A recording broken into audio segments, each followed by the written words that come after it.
ఈరోజు దేవుని వాగ్దానము మత్తయి సువార్త 21:22. ఈరోజు దేవుని వాగ్దానము మత్తయి సువార్త 21:22. ఇక్కడ ఈ వాగ్దానం ఏమని సెలవిస్తుందంటే, మీరు ప్రార్థన చేయనప్పుడు వేటిని అడుగుదరో అవి దొరికినవని నమ్మిన ఎడల అవి నిశ్చయముగా దొరుకుతాయన్నమాట. మీరు వాటన్నిటినీ పొందుదురని వారితో చెప్పను. ఏమంటున్నది వాగ్దానము? మత్తయి 21:22. మీరు ప్రార్థన చేయనప్పుడు మీరు వేటిని అడుగుదరో అవి దొరికినని మీరు నమ్మినడలా వాటన్నిటినీ మీరు పొందుదురని వారితో చెప్పాడట. కాబట్టి మనం ఏ విషయంలో ప్రార్థన చేస్తున్నామో, ఏ సమస్య గురించి ప్రార్థన చేస్తున్నామో, దేనిని పొందుకోవాలని ఆశపడుతున్నామో, దేనిని దేవుడు మనకు అనుగ్రహించాలని హృదయపూర్వకంగా కన్నీటితో కానీ మొరపెడుతున్నామో, దేవుడు తప్పనిసరిగా చేస్తాడు. మోటగా ఏం చేయాలి? నమ్మాలి, విశ్వసించాలి. నమ్మడం అంటే మన కంటికి కనపడదు, అది పొందామని మనం ఆత్మలో స్థిర నిశ్చయం చేసుకోవాలి. చూడాలన్నమాట, మనకు అవి దొరికాయి, అవి పొందుకున్నాము అని నమ్మాలి. మనం నమ్మినప్పుడు దేవుడు తప్పనిసరిగా అవి పొందాము అని నమ్మినప్పుడు దేవుడు నెరవేరుస్తాడన్నమాట.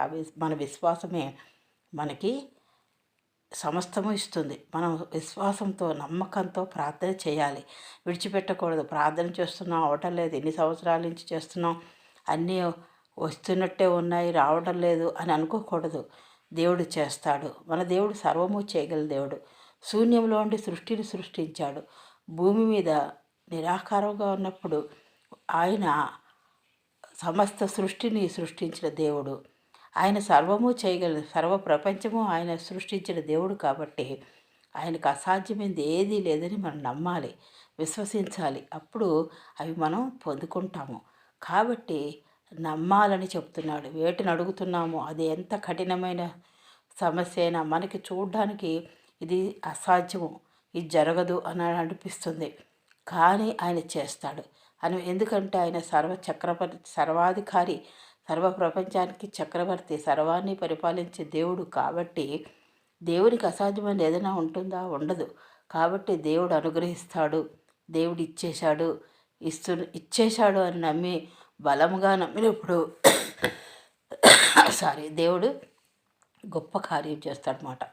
ఆ నమ్మకమే, నీ నమ్మకమే, నీ విశ్వాసమే నువ్వు పొందుకునేలా చేస్తుంది. విశ్వసించాలి. అయిపోతుందనే ప్రార్థన చేయాలి. అయిపోయింది దేవా, ఇచ్చేసావు దేవా అని ప్రార్థన చేయాలి. నువ్వు చేసినందుకు వందనాలు ప్రభువా అని స్తుతించాలి. ఆయన్ని మహింపరచాలి, ఆయన్ని ఘనపరచాలి, ఇచ్చినందుకు వందనాలు చెల్లించాలి. కాబట్టి ఈ వాగ్దానం నువ్వు నమ్మి